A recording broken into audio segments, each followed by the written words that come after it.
Assalamualaikum warahmatullahi wabarakatuh. Selamat bertemu kembali para pembelajar di program Remedial Teaching, materi yang kedua. Nah, untuk materi kedua ini, kita akan membahas tentang perintah output atau perintah menampilkan. Kalau materi satu tadi kita sudah mencobakan yang tentang perintah input menggunakan in ya. Jadi perintah input itu ada in, ada scanf. Tapi yang scanf kita jarang pakai ya. Oke, kita lanjutkan saja. Nah, untuk materi yang output, kita menggunakan perintah yang cout. Sebenarnya untuk perintah tampilan atau output, selain cout, kita bisa menggunakan perintah yang namanya printf ya. Printf ini biasa digunakan pada versi-versi bahasa C yang sebelumnya ya. Ada bahasa C, ada bahasa C+. Nah, ini kali ini kita pakai C++. Jadi jarang ya, jarang dipakai tapi bukan berarti tidak dipakai lagi. Nah, bentuk umumnya untuk perintah output ya, untuk perintah output, kalau tadi in itu simbolnya begini, kebalik ya, terbalik artinya apa? Simbol lebih besar 2 kali. Nah, kalau out simbolnya kurung siku 2 kali, lalu variabel output. Ini cara penulisannya ya, cara penulisan kalau kita mau menampilkan data. Nanti kalau di dalam kode program harus begini. Nah, misalnya bagaimana? Out. Ya, ini dia, nama siswa. Nah, nama siswa ini adalah salah satu contoh yang kita misalkan di sini sebagai variabel output. Kita mau menampilkan apa? Nah, variabelnya mana? Jadi, data yang mau ditampilkan itu harus kita masukkan ke dalam suatu tempat tampungan namanya variabel. Jadi bukan langsung out, langsung kita ketik nama di sini, bukan. Nama itu bisa berubah-ubah tergantung nanti yang kita set itu diinputkan nanti namanya atau memang sudah kita tentukan. Tetap walaupun sudah ditentukan isinya kita masukkan di sini adalah variabelnya, bukan isi dari variabel, bukan langsung nama gitu. Bukannya misalnya nama saya Puri, langsung di sini out Puri, salah ya. Jadi tetap di sini buat namanya out, lalu variabel nama. Bisa saja nanti namanya bukan Puri kalau di input, bisa saja namanya yang lain. Makanya yang kita pasang di sini adalah variabel. Oke ya. Nah, ini ada contoh. Seorang siswa ingin mencetak data umur tanpa diinput. Artinya langsung muncul, langsung bisa ditampilkan tanpa diketik. Nah, ini perlu diperhatikan ya. Jadi ada caranya kalau nanti datanya itu tidak di-input bagaimana gitu ya. Nah, yang harus dipersiapkan terlebih dahulu variabel yang kita jadikan untuk identitas penampung. Jadi variabel outputnya apa sih namanya? Ibu selalu ingatkan kalau pemberian nama variabel tidak boleh ada spasi. Ya, kalau memang itu pakai tulis tangan, sebaiknya tuh rapatkan saja ya, dempetkan saja atau dikasih garis bawah. Pokoknya tidak ada jaraknya itu misalnya ada 2 kata itu jaraknya spasi, tidak boleh. Silakan saja variabelnya itu nanti namanya seperti ini atau langsung dirapatkan saja kalau memang terdiri dari lebih dari 1 kata. Begitu ya. Oke, sekarang kita next. Nah, ini adalah contoh episode code bagaimana nanti kita memasukkan bukan menginput ya, di sini salah ini ya. Menampilkan ya, menampilkan umur ya. Di sini judulnya salah ini ya. Jadi diralat aja. Judul program menampilkan umur. Lalu kita deklarasikan apa? Ya, variabelnya umur, lalu di sini int.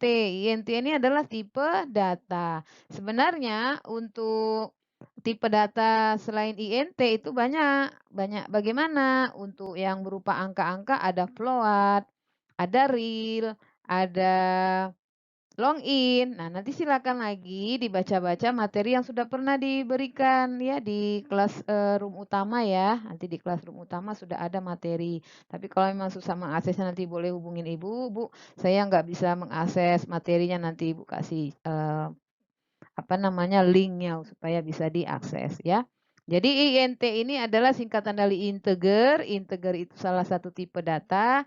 Nah, umur karena kita mau menampilkan umur, masukkan nama variabelnya itu ya mencirikan apa sih yang mau kita lakukan, apa sih yang mau kita tampilkan, itu namanya variabel umur. Oke, algoritmanya atau definisinya bagaimana? Read, ya read umur gitu ya.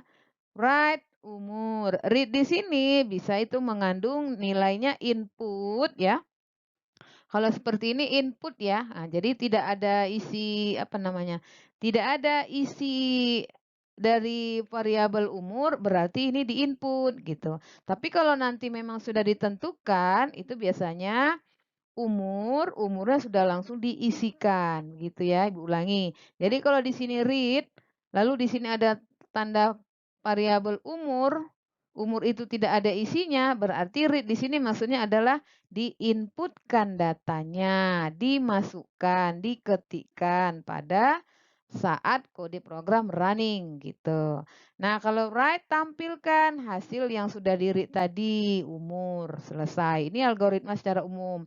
Makanya kalau kita belajar struktur algoritma itu terdiri dari judul, deklarasi, lalu definisi. Definisi maksud di sini apa? Algoritmanya. Itu ya. Oke, kita lanjut. Nah, ini ada output data versi 1. Nah, maksudnya versi 1 ini tidak perlu diketik, tidak perlu di-input ya. Tidak perlu kita masukkan data. Tapi kita sudah set datanya di sini. Umur itu nanti isinya 15. Nah, gitu ya. Enggak kita input. Jadi umur itu sudah kita patokkan. Jadi datanya nanti umur itu harus 15. Tidak berubah. Jadi umurnya memang harus 15. Nah, bagaimana menampilkan umur yang 15 tadi? Ini caranya. Jadi si out umur saya adalah umur. Nah, gitu deh. Sebenarnya si out umur bisa, tapi ini supaya ada keterangan, supaya lebih bagus lagi tampilan programnya, alangkah baiknya dibuat umur saya adalah gitu ya. Jadi ada kata pengantarnya gitu, oke? Nah, nanti hasilnya seperti apa ini kita lihat. Nah, hasilnya seperti ini. Umur saya adalah angka 15 ini tidak diinputkan, tetapi langsung dimunculkan karena kita tadi langsung memasukkan variabel umur yang isinya berapa? 15. Jadi tanpa diketik ya, ini muncul langsung. Makanya nanti output. Jadi kalau Ibu nanti ada program output, input, nah perhatikan yang mana saat input, yang mana saat output gitu ya. Jadi ini nih angka 15 adalah output. Itu yang versi pertama. Lalu versi keduanya bagaimana? Nah, ini ada output versi kedua. Kalau di versi kedua ini adalah kombinasi input dan output ya. Nah, tetap ini variabelnya int umur. Di sini sudah tidak ada lagi penentuan bahwasanya umur itu isinya sekian, tidak ya. Jadi nanti umur ini untuk di versi kedua, ya output versi kedua, berdasarkan apa yang kita input. Ini sekaligus nanti mengulang materi satu ya, jadi supaya lancar. Nih dia, see out, umur saya adalah, gitu kan. Nah, di sini perintahnya, masukkan umur. Nah, artinya apa? Setelah kita menampilkan teks ini, ya, jadi see out berfungsi juga untuk menampilkan teks, di mana teks antara kutip dua ini. Nah, jadi ada simbol kutip dua, jadi apa-apa saja yang diapit oleh simbol kutip dua dengan menggunakan perintah cout itu nanti akan muncul di layar saat kita lakukan pengujian kode program. Gitu ya. Lalu di sini ada perintah cin. Cin artinya setelah muncul nanti teks ini kita harus memasukkan iya, umur. Umur itu berupa tipenya apa tadi? Integer. Artinya harus kita masukkan berupa data angka gitu ya. Nah, nanti kita masukkan saja angka berapa, terserah mau angka 15 juga nggak apa-apa ya.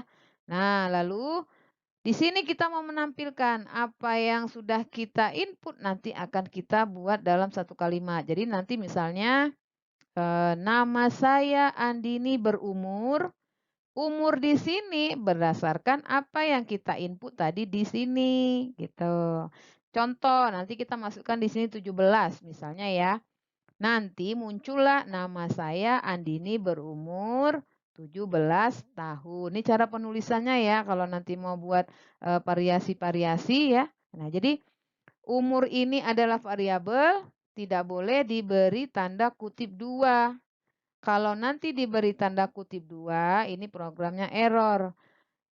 Yang variabel itu jangan diberi tanda kutip 2. Yang diberi tanda kutip 2 apa? Teks saja. Teks apa sih yang mau kita tampilkan? Misalnya ini nama saya Andini berumur. Ini nanti berupa tampilan teks langsung. Lalu di sini juga nanti tahun ya.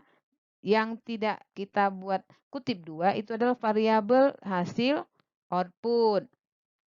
Oke? Nah, sekarang lihat nanti hasilnya seperti apa. Makanya perbaiki cara pandang belajar pemrograman sebenarnya asik ya kalau kita mau. Jadi jangan pikirkan susahnya. Nah, dilihat ya hasilnya seperti apa. Nah, hasilnya seperti ini. Oke. Umur saya adalah, nah tadi yang 15 ini adalah hasil yang kita ketikkan. Jadi kita input setelah muncul kata-kata ya, setelah muncul kalimat umur saya adalah, ini angka 15 ini diketikkan oleh user. Kita sebagai user ya, di-input, diketikkan. Nah ini Ibu kasih contoh, dimasukkan angka 15. Nanti kalau mau coba angka berapa terserah ya, nggak apa-apa. Lalu setelah mengetikkan angka, lalu di-enter, muncullah kalimat, nama saya Andini berumur. Nah, berumur 15 tahun. 15 yang di sini hasil input yang dari sini. Jadi ini cetak ya, tampil langsung. Begitu. Jadi yang ini di input, yang ini hasil input atau berupa output. Udah? Oke. Nah, itu hasilnya. Next. Nah, ini ada latihan yang kedua. Jadi nanti di sini Ibu mau nanti para pembelajar mencoba membuat kode program. Nanti muncul misalnya nama kakak saya Rahmadani. Nah, Rahmadani ini diketik ya, diketik. Lalu umur kakak saya 17, ini juga diketik. Nah, nanti muncul di kalimat ketiga, nama kakak saya Rahmadani berumur 17 tahun. Rahmadani ini muncul setelah diketikkan yang di sini. 17 tahun ini muncul setelah diketikkan data yang di sini. Oke? Nah, sekarang lanjut para pembelajar untuk menguji kepemahamannya dengan menyelesaikan latihan praktik 2. Oke? Tetap semangat ya. Ibu akhiri. Assalamualaikum warahmatullahi wabarakatuh.